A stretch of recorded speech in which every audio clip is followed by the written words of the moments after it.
मंगलू पिछले 6 महीनों से गांव के इर्द गिर्द काम की तलाश में भटक रहा था। रामपुरा गांव छोटा था और ज्यादातर लोग खेती बाड़ी पर निर्भर थे। मंगलू का मन खेती में नहीं लगता था। वह कुछ नया और बड़ा करना चाहता था। वह शहर जाकर भी आया पर खाली हाथ लौटा। सुबह उसकी माँ पार्वती ने उसे उदास देखा। पार्वती, अरे मंगलू, इतनी सुबह सुबह मुंह लटकाकर क्यों बैठा है? आज फिर काम की तलाश में नहीं जाएगा? माँ, कहाँ जाऊं? सारा गांव छान मारा, शहर में भी काम नहीं मिला। सब पूछते हैं क्या हुनर है, और मेरे पास तो बस सपने हैं, हुनर कहाँ से लाऊं? पार्वती प्यार से उसके सिर पर हाथ फेरती है। हिम्मत मत हार मेरे लाल, भगवान कभी किसी को भूखा नहीं सुलाता। कहीं न कहीं तो रास्ता जरूर मिलेगा। मंगलू ने गहरी सांस ली और बोला, हाँ माँ, कोशिश तो करता रहूंगा। मैं भूखा भले रह जाऊं, पर तुम्हें और पिताजी को कभी निराश नहीं करूंगा। उस दिन मंगलू फिर निकला। उसने मुखिया के घर, साहूकार की दुकान और आसपास के 2 और गांवों में जाकर भी पूछा, पर हर जगह से एक ही जवाब मिला, अभी कोई काम नहीं है। शाम ढलने लगी थी। सूरज की लालिमा पेड़ों के पीछे छिप रही थी। मंगलू थकाहारा उदास मन से एक पुराने टूटे फूटे शिव मंदिर के पास बैठ गया। मंदिर के पास एक विशाल बरगद का पेड़ था, जिसके नीचे अक्सर गांव के बूढ़े बुजुर्ग शाम को बैठते थे। मंगलू पेड़ के तने से टिककर उदास बैठा था कि तभी उसने एक तेज रोशनी महसूस की। उसने आंखें खोली। उसके सामने एक वृद्ध बाबा खड़े थे। बाबा का चेहरा झुर्रियों से भरा था। सफेद बाल और दाढ़ी हवा में हिल रहे थे और उन्होंने गेरुआ वस्त्र पहने थे। उनकी आंखों में एक अनोखी चमक थी। वृद्ध बाबा, प्रेम। क्या हुआ बेटा, इतनी उदासी क्यों? इस उम्र में तो आंखों में चमक होनी चाहिए, तूने तो इन्हें बुझा रखा है। मंगलू ने उन्हें प्रणाम किया। मंगलू, बाबा, मैं काम की तलाश में हूँ। पेट पालना है, माँ बाप की सेवा करनी है, पर कहीं काम नहीं मिल रहा। लगता है मेरी किस्मत में बस निराशा लिखी है। वृद्ध बाबा मुस्कुराए। उनकी मुस्कान में जैसे कोई जादू था। वृद्ध बाबा, किस्मत तो आदमी खुद बनाता है। मेरे बच्चे सुन, यह दुनिया हुनर की कद्र करती है। जब तक तू खुद को हुनरमंद नहीं बनाएगा, तब तक काम तेरे पास चलकर नहीं आएगा। मंगलू की आंखों में उम्मीद की एक छोटी सी किरण जगी। मंगलू, पर बाबा, हुनर सीखने में तो सालों लग जाते हैं। मेरे पास न पैसा है और न समय। पैसा और समय तो बहाना है, असली चीज है इच्छा शक्ति। मैं तुझे एक चीज देता हूँ, इसका इस्तेमाल तू अपनी मेहनत और ईमानदारी के साथ करना। बाबा ने अपने झोले में से एक पीतल का पुराना कड़ा निकाला। वह कड़ा साधारण दिखता था, पर उस पर कुछ अजीबोगरीब नक्काशी बनी हुई थी। वृद्ध बाबा, यह साधारण कड़ा नहीं है, यह कल्पकड़ा है। इसे पहनकर जब तू किसी एक काम को सीखने का पूरा मन बना लेगा और ईमानदारी से 12 घंटे तक उस काम में लगा रहेगा, तो यह तुझे उस काम के मूल सिद्धांत और कुछ छिपे हुए नुस्खे सिखा देगा। वृद्ध बाबा चेतावनी देते हुए, लेकिन याद रहे, अगर तूने लालच में आकर इसे एक साथ कई चीजें सीखने या किसी को धोखा देने के लिए इस्तेमाल किया, तो इसका जादू खत्म हो जाएगा और यह महज पीतल का टुकड़ा बनकर रह जाएगा। मंगलू ने उत्साहित होकर कड़ा ले लिया। मंगलू, आपका बहुत बहुत धन्यवाद बाबा। आपने तो मेरी उम्मीदों को नया जीवन दे दिया। मंगलू ने पलटकर देखा तो वृद्ध बाबा वहाँ नहीं थे। वह हवा में ओझल हो गए थे।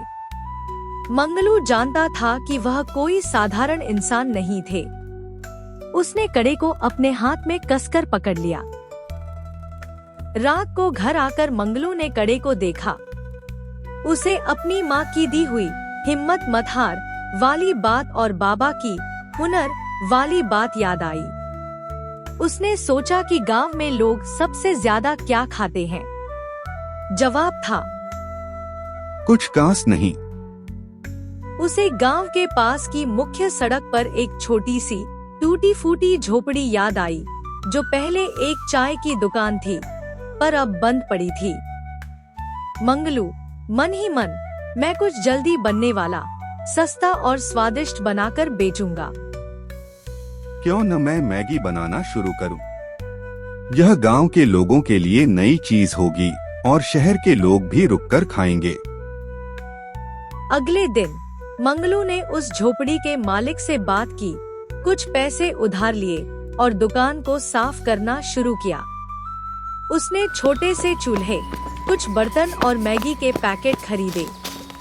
उस रात मंगलू ने कलपकड़े को पहना और मैगी बनाने का दृढ़ संकल्प लिया।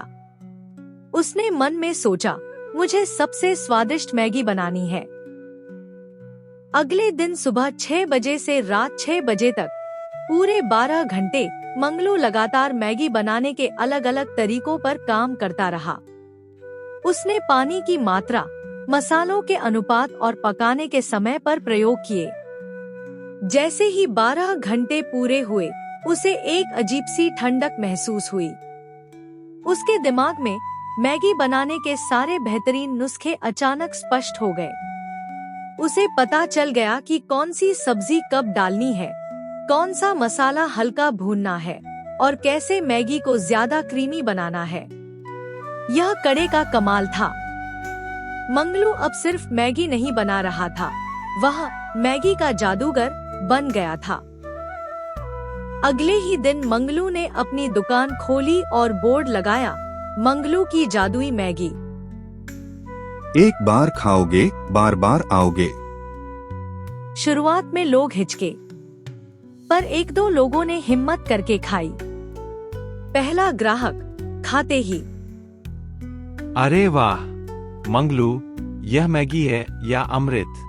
मैंने शहर में भी ऐसी मैगी नहीं खाई। धीरे धीरे खबर पूरे गांव में फैल गई। मंगलू की मैगी का स्वाद अद्भुत था।